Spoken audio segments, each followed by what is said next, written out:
Well, we start with the daily graphic. Chip-embedded passports kick in. President Mahama Akufo-Addo take copies. Boko feuding parties converge on Mensia for peace talks. A Jumara blast off program to create 20,000 decent jobs annually. July 1 declared National Day of Thanksgiving and weak enforcement behind annual fiscal loss. This is the UPSA Dean speaking. Now, the Ghanaian Times for this morning, chip-embedded passport rolled out. Protesters hit streets, demand end to Galamsey. Stop blame game, channel energies into business creation. You know who's talking? RNAQ. Richard Niamakwe. Yes. Richard Niamakwe. Former birthday boy. Challenges youth. And you know, I'm told he's retired now, right? Yes, he's forming the RNAQ Holdings. Okay. Yes. So he's retired. He's retired as chairman of the Bills Microcredit. Yeah. So he'll be home, and then they would be paying him. You'll be doing sales. Oh, okay. Good. Anyway, I am, thinking of constructing a borehole in my farm. That's my priority now. But let me get. While others are retiring, others are. But borehole. 30,000. That's your priority. I'll give you 2,000. You give me 2,000. Yeah, that's a good one. In fact, the thought of it is very important. Now, President unveils a Jumeirah initiative to create 10,000 businesses annually. Don't we all love Ghana? And the back page says construction begins on Central Region Lands Commission Office Complex. Hoteliers want a enabling environment to thrive. If you go to the Economy Times, Ghana's growth projection raised as World Bank IMF reevaluate global economy. Fitch predicts minimal impact of US tariffs on Ghana as IMF pushes for economic reforms. Cryptocurrency trading regulatory framework begin to emerge. And Adnan Adams Mohammed also writes, Ghana's food sufficiency agenda, stakeholders express deep concerns. The graphic business for today says, BOG stirs crypto appetite. Industry players hail move. 3,500 students skilled in digital finance, and Pate Kudus at the crossroads as big deals loom. Kudus Day. That's the story on the back page. But for those of you who love sports, it says that Ghanaian midfielders Thomas Partey and Mohamed Kudus are at a career crossroad in London as agents brace for tough negotiations that could reshape both players' future and their club's financial strategies and balance sheets ahead of a fiercely active summer transfer window. For Partey, the tide has turned dramatically at Arsenal, once seemingly destined for the exit store. Now he staged a timely resurgence, proving pivotal to Arsenal's ambitious push for Champions League glory. Anyway, a Jumeirah has been launched, and we have something to track because the president says the program is to create 20,000 decent jobs annually and 10,000 empower 10,000 young Ghanaians in business annually as well. It was launched yesterday, and this program will be spearheaded by the National Entrepreneurship and Innovation Program, operating under the Ministry of Youth Development and Empowerment. So if you're a young person looking for grants and support and funding and business consulting services, go to NEIP website and apply. And let's see if you get some funding and some help. These schemes. Well, I mean, my challenge has always been with the partisanship associated with these schemes. I think that the government would do better by just, getting the banks. So make these funds available to banks. Okay? And the banks would give them to persons who need them.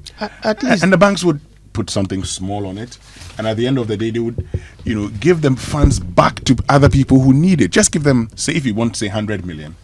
I tell you what, some may need 50,000, others may need 100,000. Their business plans would determine whether or not they need these things. And they will pay back.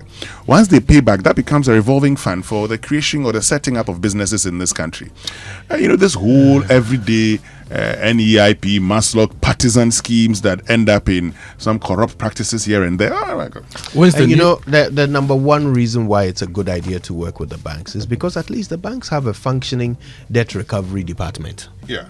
There are people there who are paid to recover debt, right? But these schemes, once you receive the money, that's it. You receive though. It flows in one direction. one direction. I wonder if we can actually hold any administration to account on how much of these loans and monies given out for businesses that they've actually recovered.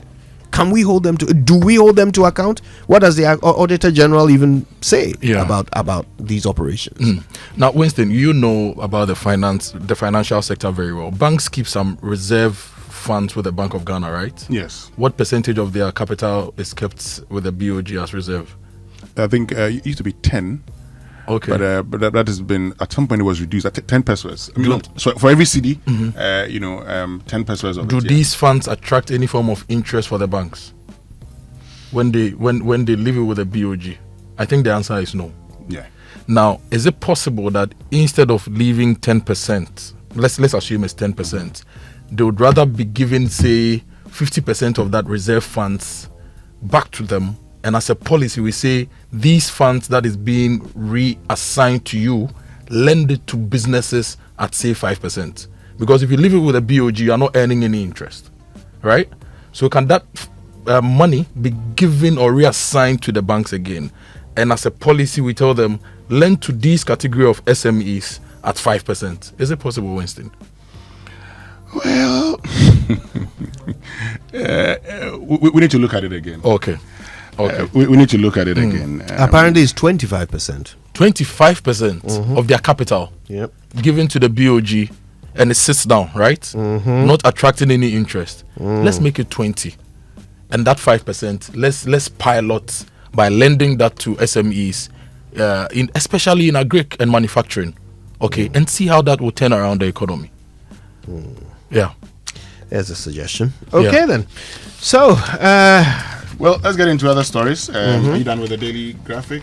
Yeah, you can go ahead. So the Ghanaian Times also talks about the unveiling of the Ejumariwa, but page 13 says that stop blame game, channel energies into business creation. So RNAQ Holdings, a mother company for Quick Angels Limited, now which was launched in Accra yesterday, and the president, who gave the advice during the lunch in Accra yesterday, advised the youth to stop the blame game and rather channel their energies into creating their own businesses. And he says, as young people, let us not sit back and always complain and criticize our political leaders for failing to bring opportunities to us. This approach will lead us nowhere, and we will be complaining forever. Rather, let us rise up, take the bull by the horns, and create the opportunities for ourselves and the future generations to come.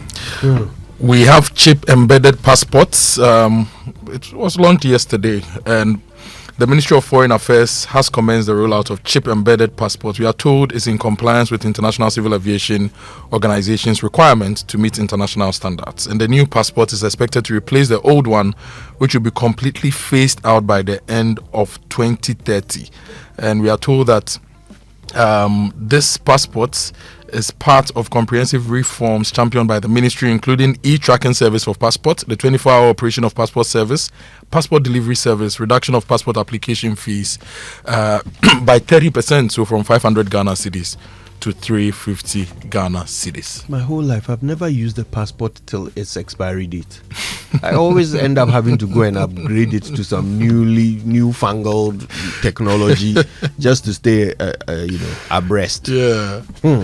So we have new passports. Okay. New passports. All right. I mean, for the past 10 years, we keep changing. I mean, and so the last time we talked about the need to have new passports, one would have expected that this would be done. Anyway, I just I end up having to staple old passports to new ones just so that I can move along with the visas and all of that. Oh, some way, I would do, baby. And I had 3 passports stapled together. When they ask for your passport, I take out some package of navy blue documentation. Only one of them is valid. Oh, Charlie. Well, the story that would excite you, Kojo. Let's focus on which Kojo do? Kojo Boateng Okay, as national right. priority, says the president of the All Nations University, Reverend Dr. Samuel Donko, has expressed concern over Ghana's continued reliance on food imports despite its abundance of fertile land. It says, why should we be importing food when we sit on arable lands? We should be feeding the rest of the world. Speaking during the university's matriculation ceremony, he emphasized the need to rethink national priorities on Yeah. agriculture. Move away from the procurement of seedlings and fertilizer. And put in place infrastructure. Yeah. Roads, irrigation, electricity, warehousing, machinery.